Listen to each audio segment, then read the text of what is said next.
Sige po. Pawis ko yan. Sige. Pastor ko muna yung pala. Ito pala pas. Oo nga. Sige lang po Payaran ko muna to.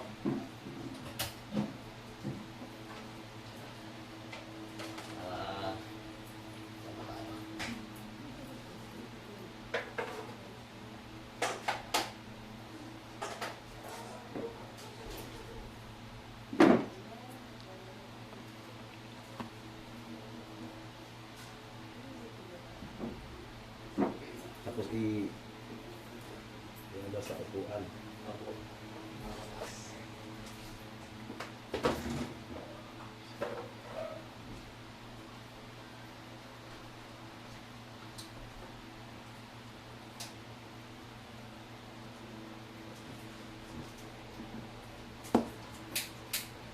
Yan. Okay. Grabe ka igang. Igang kayo sa katangan. Okay na, malinaw. Opo, malinaw naman po pas. Oo. At least, hindi magpuputol-putol, baka mayroong sa mga connection ba? Oo nga po pas. Kasi nung nakaraan kasi is Putol oo. Putol-putol yung audio.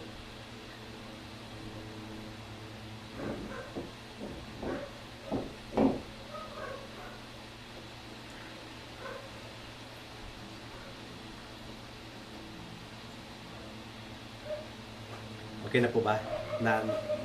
Napindot na? Yes po pas, naka-record na po yan. Naka-record na ba? Opo. Okay, magandang gabi po sa bawat isa sa atin. And welcome po sa pagpapatuloy po natin sa pag-aaral patungkol sa distinctives ng ating iglesia, ang Herald of Grace Covenant Bible Church of Cavite. At ito rin po ang pinagpipray natin na maging distinctives ng mga gawain na nasa ilalim po ng ating oversight sa Davao, sa Cebu, sa Iligan, sa Bella Vista at maging sa Kuwait. Tayo po muna ay manalangin at hilingin po natin ang tulong po ng ating Panginoon. Salamat o Diyos sa gabing ito, sa aming pag-aaral ng inyong salita. At naway para ito sa ikatitibay ng inyong iglesia. Naniniwala po kami na ang spiritual growth ay hindi po hiwalay sa pangangaral ng inyong salita. Lalong-lalo na sa aming pag-aaralan ngayon na expository preaching. Naway maunawaan ito ng bawat isa. Ang kahalagahan nito ay hindi namin baliwalain at panatilihin talaga ito sa inyong gawain na itinanim dito sa Dasmariñas. Salamat po Diyos. In Jesus' name we pray. Amen. Please turn to 2 Timothy chapter 4, verse 1 hanggang sa verse 4. 2 Timothy chapter 4, verse 1 hanggang sa verse 4. And this is what the Word of God says. Sa harapan ng Diyos at ni Kristo Jesus, na siyang hahatol sa mga buhay at sa mga patay, at sa pamamagitan ng kaniyang pagpapakita at sa kaniyang kaharian, ay inaatasan kita, ipangaral mo ang salita, magsikap ka sa kapanahunan, at sa di kapanahunan, magtuwid ka, manaway ka, mangaral ka na may buong pagtitiyaga at pagtuturo, sapagkat darating ang panahon na hindi nila matitiis ang wastong aral, kundi sa pagkakaroon nila ng makakating tenga, ay mag-iipon para sa kanilang sarili ng mga gurong ayon sa kanilang sariling pagnanasa, at tatalikod sa pakikinig sa katotohanan ang kanilang mga tainga, at babaling sa mga katahang isip. So, gaya ng sinabi ko kanina, ngayong gabi ay pagpapatuloy po natin ang 7 distinctives ng ating iglesia. And ito po ang heart or sentro ng ating mission. Ang distinctives na ito ay nagdi-describe sa ating iglesia, nagdi-describe din ito sa ating adhikain, sa ating hangarin, at sa ating attitude kung papaano tayo nagfa-function as a church. The foundations, itong distinctives na ito ay tinuturing nating pundasyon that direct the life and ministry of our church. At gaya ng ini-stress natin nung mga nakaraang pag-aaral po natin, ito dapat ang katangian ng lahat ng mga iglesia ng ating Panginoon sa buong mundo, hindi lamang sa Herald of Grace, Covenant Bible Church of Cavite. At kung meron tayong napapansing mga kahinaan sa ating iglesia, kinakailangang i-realign natin ang ating sarili sa mga distinctives na ito. And so far, 3 distinctives po ang ating napag-aralan. Una ay Christ-centered. Pangalawa, sound doctrine, matibay na turo. At pangatlo, biblical worship. And bawat isa sa mga distinctives po natin ay mahalaga, and they are connected with each other. They relate to the rest. Unang-una, si Kristo dapat ang maging focus, ang maging sentro sa lahat ng ating ginagawa bilang isang iglesia. Sapagkat si Kristo ang pangulo ng kanyang iglesia. Siya ang pundasyon na kinatatayuan ng kanyang iglesia. Hindi po si Peter ang pundasyon, kundi ang ating Panginoong Hesukristo.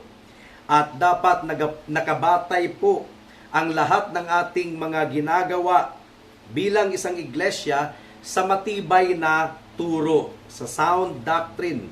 Ang Biblia lamang ang dapat maging rule of truth upon which everything rests. Pangatlo, ang worship, mga kapatid, mga kaibigan, ang worship dapat ang ating pinaka-high pursuit, pinaka-prioridad natin bilang isang iglesia. At ang worship natin ay dapat Christ-centered, and it must be grounded upon the truth. The Bible must be the basis for how we conduct our worship. At ang worship natin dapat po ay biblical worship. Kaya ngayong gabi ay magpapatuloy po tayo sa pang-apat na distinctive ng ating iglesia. At ito po ay ang expository preaching. Ano po yon? Expository preaching. Isang solid na uri ng pagpapahayag ng salita ng Diyos. Hindi po natin sinisurcharge or tinitipid ang pangangaral po ng salita ng Panginoon dito sa ating iglesia. It is dependent upon the other distinctives. Sapagkat ang tunay na pangangaral ng salita ng Diyos ay dapat si Kristo dapat ang maging lantad. So Christ-centered pa rin. For example, 1 Corinthians chapter 1 verse 22 and 23. 1 Corinthians chapter 1 verse 22 and 23. Ang sabi po dito, sapagkat ang mga Hudiyo ay humihingi ng mga tanda at ang mga Griego ay humahanap ng karunungan.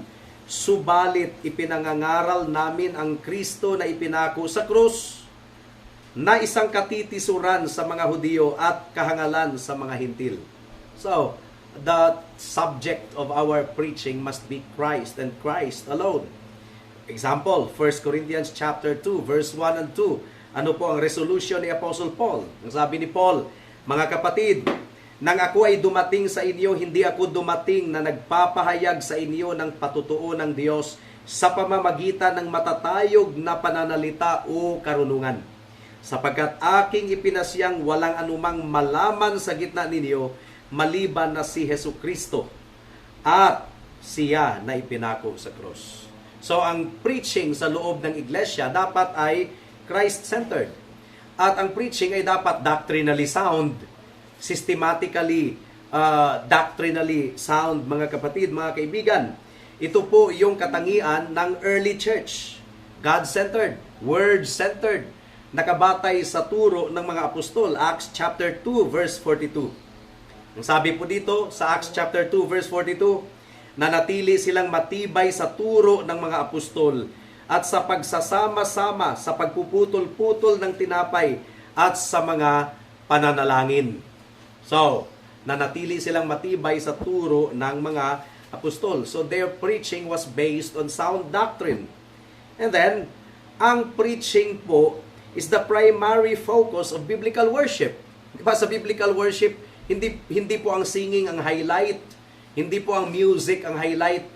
Ang highlight po sa lahat ng ating pagtitipon ay ang preaching, ang salita ng Diyos. Pakinggan po natin si John Stott. Ang sabi po ni John Stott, the word and worship belong inseparably to each other. Hindi daw pwedeng mahiwalay ang salita at ang pagsamba.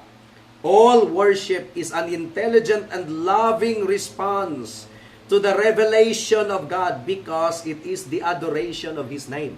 So kung talagang kilala natin ang Diyos ng tunay at nakabatay ang ating karunungan sa Diyos sa matibay na turo, ang natural daw na response ng ating puso ay pagsambang tunay. You see? Sabi pa ni John Stott, therefore, acceptable worship is impossible without preaching. For preaching is making known the name of the Lord, and worship is praising the name of the Lord made known. Far from being an alien intrusion into worship, the reading and preaching of the word are actually indispensable to it. The two cannot be divorced. Nakakalungkot kasi marami pong mga churches ngayon na para bang kontrabida para sa kanila ang worship, ang preaching at ang scripture reading. Kontrabida para sa kanila. Binabawasan ng oras. Kasi mas mahalaga sa kanila yung praise and worship, yung singing. Ang preaching, iniiwasan po. Yung tipong mahabang preaching or nagsusumikap na i-expound ng mabuti ang salita ng Diyos. They cannot bear that. Na para bang ang worship para sa kanila is singing lang. But now, sabi po dito ni John Stott, far from being an alien intrusion into worship. Parang aksaya lang sa panahon or intrusion, the reading and preaching of the word are actually indispensable to it. The two cannot be divorced. Now, pakinggan din natin si Albert Mohler. Of course, we know him. Ang sabi ni Albert Mohler, the central act of Christian worship is neither music, nor evangelism, nor even the ordinances. The heart of Christian worship is the authentic preaching of the Word of God. Expository preaching is central, irreducible, and non-negotiable to the Bible's mission of authentic worship that pleases God. So sa ating pag-examine sa distinctive na ito ng expository preaching, kinakailangang tandaan po natin na ito po ang distintibo ng ating iglesia. Ito yung mga bagay that define us as a local church dito sa Herald of Grace Covenant Bible Church of Cavite. Ang expository preaching. These are the things that define us. Kumbaga, madaling pakinggan ang salitang preaching at makapag-conclude tayo kaagad that we are talking about something that pertain to preachers. It is too easy para sa mga lay people na i-exclude nila ang kanilang sarili from the discussion or consideration of expository preaching. Pero malayong-malayo po yan sa katotohanan, mga kapatid, sapagkat ang preaching, ito po yung sentro ng ating iglesia at ito po dapat ang hahanapin at hahangarin natin sa ating lahat ng pagtitipon. Ang ating iglesia ay dapat committed sa expository preaching. While it is the duty of those called to the pulpit ministry, mga pastors at mga kalalakihan na nangangaral, duty po nila na mag-engage ng proper exposition sa salita ng Diyos. Ang congregation ay dapat committed na i-emphasize ang expository preaching. Meaning to say, hindi po tayo magpakakontento sa isang pagtitipo na wala pong expository preaching. Sa ating pagsamba na walang expository preaching. Now, ano ba ang attitude natin towards preaching? Kasi sa maraming churches, hindi maganda ang attitude nila towards preaching. Kung maaari lang sana, i-reduce ang preaching into devotional length and devotional message. And then, ang nature ay pep talk, inspirational, motivational speech lamang.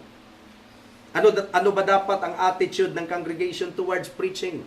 Too many Christians approach preaching as something irrelevant na sa ating kapanahunan ngayon. Non-essential sa kanilang buhay. Something common and easy to dismiss. Hindi po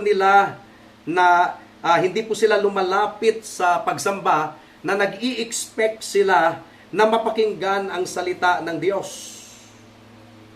Na para bang ang attitude nila sa preaching ay parang buffet table. Diba? Parang maraming kainan na pwede lang nilang i-pick up ang kanilang gustong kainin. Yun ang kanilang attitude sa preaching. Hindi po ang attitude po natin sa preaching is namnamin natin lahat ng inihain dyan. We take everything. At hindi sila lumalapit sa pagsamba sa Diyos na nag-i-expect na sila ay mabubusog. Take those items that are pleasing and leave the rest behind. That's their attitude. Parang buffet table nga. Now, pakinggan natin once again si John Stott. Ang sabi po ni John Stott sa kanyang libro, there is no other form of communication which resembles preaching and therefore could replace it. Wala daw maaring ipapalit sa preaching.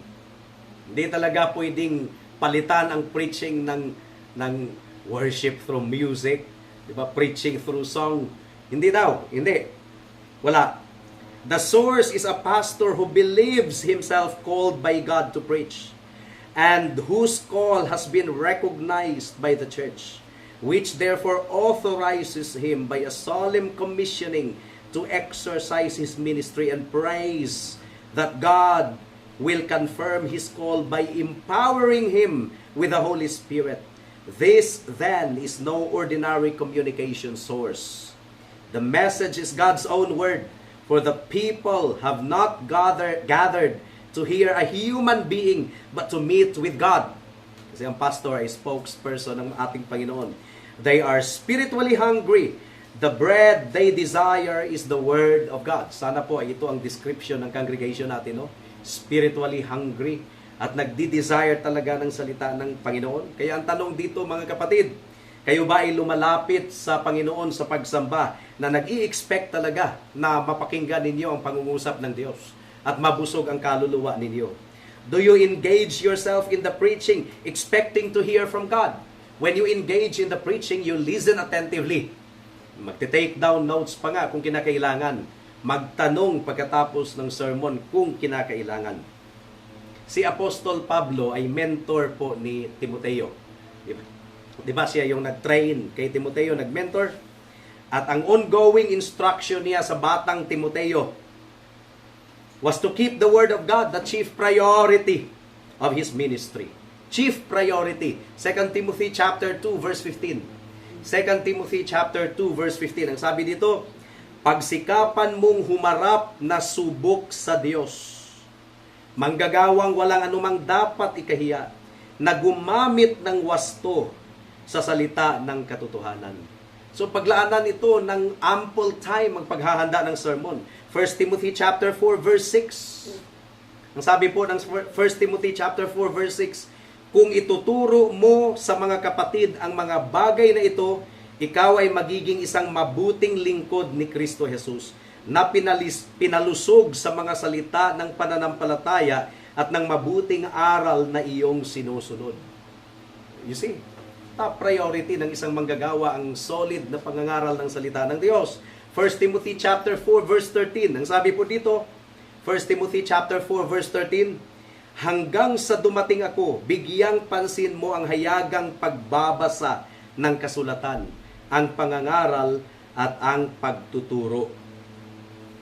Sa pangalawang liham ni Pablo kay Timoteo, sinabi po niya sa chapter 3 verse 1, 2 Timothy chapter 3 verse 1, na sa huling mga araw daw, or ang huling mga araw daw ay difficult times.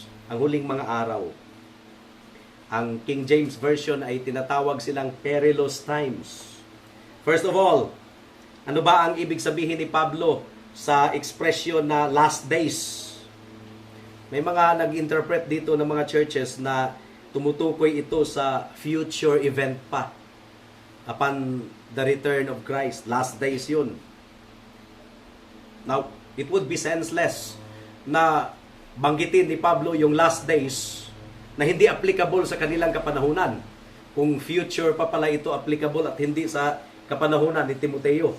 So ano ba ang pakinabang na sinulatan ni Pablo si Timoteo patungkol sa last days? Hindi pala applicable sa kanilang time. Hindi yon ang ibig sabihin ng last days.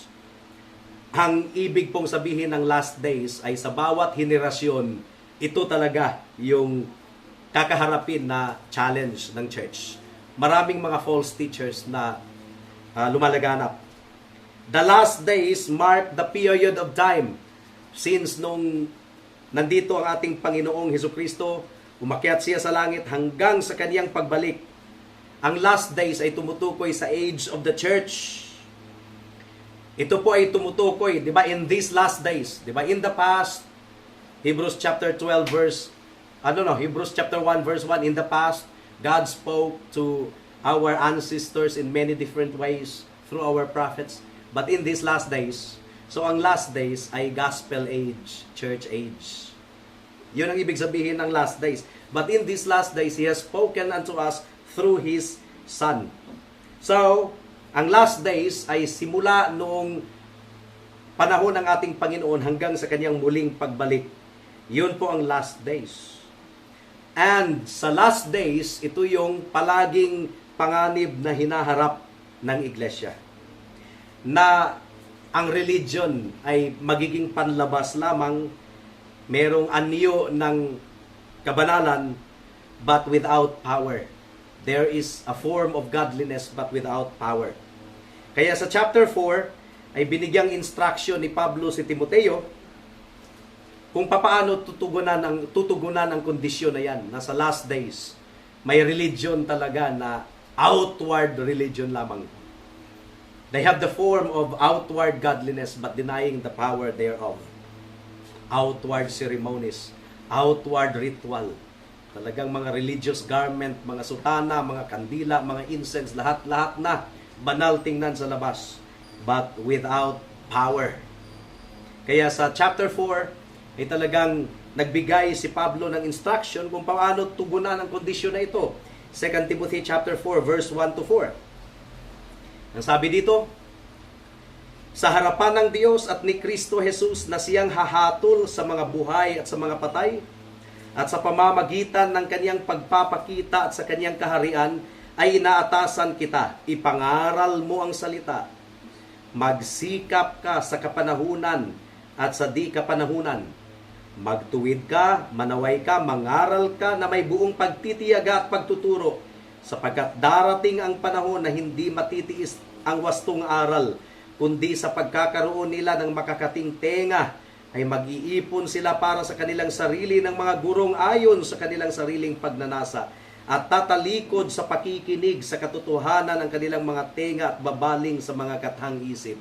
Nangyayari ito sa bawat henerasyon ng gospel age, ng last days.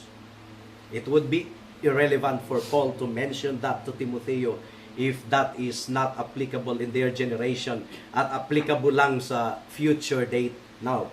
Hindi po ganyan ang pag-interpret ng salita ng Diyos. At totoo yan, sa bawat henerasyon, meron talagang mga false teachings at mga bulaang turo ang lumalabas. Kaya yung sinasabi ng Romano Katoliko na kino-quote nila yung passage na ito to refer to Protestant Reformation na sumulpot lang daw noong 15th century kasi sila daw original. Ito na daw yung fulfillment ng prophecy in the last days. Now, ang last days ay nag-umpisa na as early as Christ and His ascension. Ang pagtanim at ang paghasik ni Satanas ng damo, kasabayan ng mga trigo, happened at the earliest stage of the church. Hindi po naghintay ng 1,500 years bago naghasik si Satanas ng false doctrine. No, noon pa man, mga kapatid, mga kaibigan. At isa sa mga earliest na false teaching na inihasik ni Satanas ay ang Roman version of Christianity na talagang taliwas sa salita ng Diyos. Hindi po ganyan ang pag-interpret ng salita ng Diyos. Again, nung sinabi po ni Pablo na darating ang panahon, he wasn't speaking of some future period in the history of the church. Ang pinag-uusapan po ni Pablo ay ang persistent danger sa bawat henerasyon. Merong palagihang panganib ng mga tao ay tatalikod sa sound teaching at pipiliin nila yung easy religion, yung ritualistic religion. Kakain lang ng harina na bilog na hostia at ang kasalanan nila ay magiging malinis na. It's all ritualized religion without emphasizing repentance. Ang repentance nga ay nire-reduce nila into penance. Pahihirapan mo ang sarili mo. It's all about outward deeds instead of truly turning away from sin and repenting and acknowledging that God is the rightful judge and believing in Jesus Christ. That's what repentance is all about, turning away from sin. But it's all about rituals and ceremony. Kaya ang dual realms of the Bible ay ang pag-translate nila sa Acts chapter 2 verse 38. Diba ang sabi doon, repent and be baptized, every one of you, in the name of Jesus Christ for the remission of your sins. Ang translation nila sa repent is do penance and be baptized. Ang layo. Ang layo. Penance is pagpapahirap sa sarili. Hindi talaga totoo. Very dishonest translation of the Bible. So, ito yung challenge na kinakaharap sa lahat ng henerasyon. You can become bored with the solid teaching of the Word of God. Diba? Insecure ang mga churches sa solid teaching of the Word of God. Baka aantukin ng mga tao. Baka mawalan sila ng interest. Huwag masyadong busisihin ang doktrina. Now, your desire can become dull and your heart hardened. Yun ang panganib, mga kapatid. And this is one of the greatest perils of the life of a Christian. Marami po ang hindi nakare-recognize na nahulog na pala sila sa patibong na ito. And we should always search our hearts. Kung ikaw ay palagi nang tumitingin sa oras mo dahil hindi ka na makatiis ng solid na pangangaral ng salita ng Diyos, there is now a problem. Ano ba ang instruction ni Pablo kang Timoteo? Kasi darating at darating ang panganib na ito sa bawat henerasyon. Since people no longer had an interest in the biblical preaching, sinabi ba ni Pablo kay Timoteo na bawasan mo ang preaching, gaanan mo, gawin mong magaan? No. Ang sinabi ni Pablo, mangaral ka, preach the word in season and out of season. Whether handang makinig ang mga tao or hindi, ipangaral mo ang salita. Mangaral ka, manaway ka, magtuwid ka. Yun ang sabi ni Pablo kay Timoteo. Sinabi ba ni Pablo na bawasan mo yung sermon? Or iksian mo para bumagay sa ating henerasyon ngayon? No. The gospel message is timeless. The truth of the word of God is timeless. Ang instruction ni Apostle Paul is preach the word. And when it is well received, whether it is well received or not well received, in season or out of season, just preach the word. Now, ano ba ang laman ng pangangaral ni Timoteo? It was word. Preach the word. Purong salita ng Diyos. Ano bang ibig sabihin ng preach the word? It means na i-handle natin ng tama ang teksto ng ating sermon. 2 Timothy chapter 2 verse 15 once again. Ang sabi po dito, pagsikapan mong humarap na subok sa Diyos, manggagawang walang anumang dapat ikahiya na gumagamit ng wasto sa salita ng katotohanan. It means na maging matapat tayo na herald. Kaya nga ang pangalan ng ating iglesia is Herald of Grace. Maging matapat tayo na proclaimer. Herald means proclaimer or announcer. Maging matapat tayo na herald, rightly proclaiming God's word. Ayon pa kay William Hendrickson, nasabi po dito ni William Hendrickson, genuine heralding or preaching is lively, not dry, timely, not stale. It is the earnest proclamation of news initiated by God. It is not the abstract speculation on views excogitated by men. And this brings us to the nature of our fourth distinctive na ipagpapatuloy po natin next week kasi wala na po tayong oras. So introduction pa lang po ito sa pang-apat na distinctive po ng ating iglesia, which is expository preaching. Para sa mga kaibigan natin na wala pa sa Panginoon, faith comes by hearing and hearing by the Word of God. So kung ang pananampalataya mo ay ayon sa sabi-sabi at hindi talaga nakabatay sa solid preaching of the Word of God, ang pananampalataya na yan ay peke, pamahiin lang. Kinakailangan talagang nakabatay sa salita ng Panginoon ang kaalaman mo patungkol kay Kristo at sa kaligtasan upang ikaw ay magkaroon ng tunay na pagkakakilanlan sa ating Diyos. So ang hamon sa iyo kaibigan, siguraduhin mo na kilala mo si Kristong tunay bilang tanging Diyos at tagapagligtas mo. At saan mo siya makikilala? Sa Biblia at sa Biblia lamang. Tayo po ay manalangin. Salamat po aming Panginoon sa mensahe ninyo sa gabing ito. At naway gamitin ninyo ang pag-review namin sa aming distinctives bilang isang iglesia upang matulungan ang iba pang mga gawain. In Jesus' name we pray. Amen. Amen.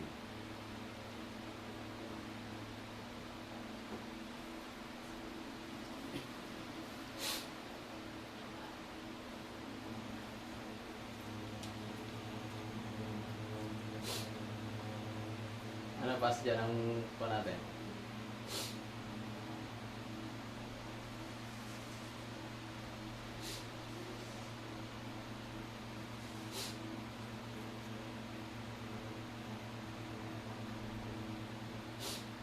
Ano Tagalog pala yan?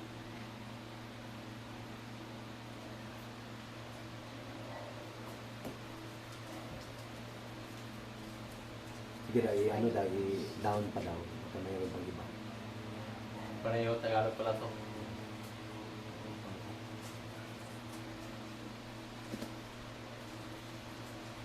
Ay, itong standing on the promises. Okay lang, sige lang, kahit Tagalog.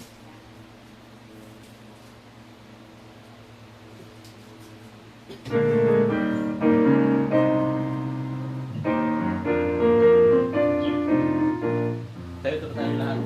Standing yan eh. Sa pangako ni Kristo'y nakatindig, ang kapurihan niya ang narinig. Sa walangian sa katatasan, siya na ang di pa tinatanggap. Nakatindig, sa pangako ng Diyos aking manunubos. Nakatindig, sa ating ng Diyos na nanalig.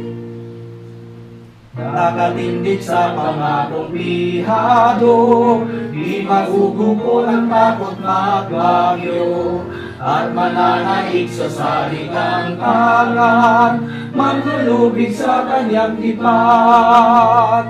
Nakatindig, sa pangako ng Diyos aking manunubos. Nakatindig, sa ating ng Diyos na nanalig. Nakatindig kay Kristo'y nakikita, ang kanyang dugo magwawalang sala, at nakatindig na may kalayaan sa tipan ng Diyos na nanangan. Nakatindig, sa pangako ng Diyos aking manunubos. Nakatindig, sa tipan ng Diyos na nanalig. Sa pangako ni Kristo'y nakatindig, sa Kanya inilakip ng pag-ibig, at sa araw-araw nagtatagumpay, sa tabak ng Espiritong gabay. Nakatindig, sa pangako ng Diyos aking manunubos. Nakatindig, sa tipan ng Diyos na nanalig.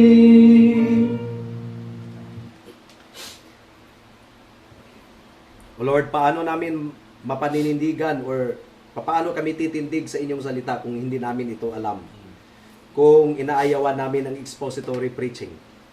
Kaya naway, sa bawat pagtitipon namin, hangarin namin, i-anticipate namin, aasa kami na mangusap kayo sa amin sa pamamagitan ng solid gospel proclamation.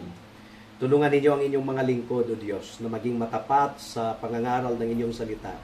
At salamat din sa gabing ito sa pagdala ninyo sa amin dito, sa pulong panalangin, sa meditation of your word, at maging sa fellowship ngayon, maging sa mga pagkain na aming kakainin. In Jesus' name we pray. Amen.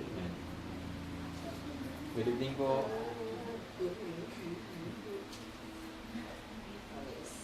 Grabe.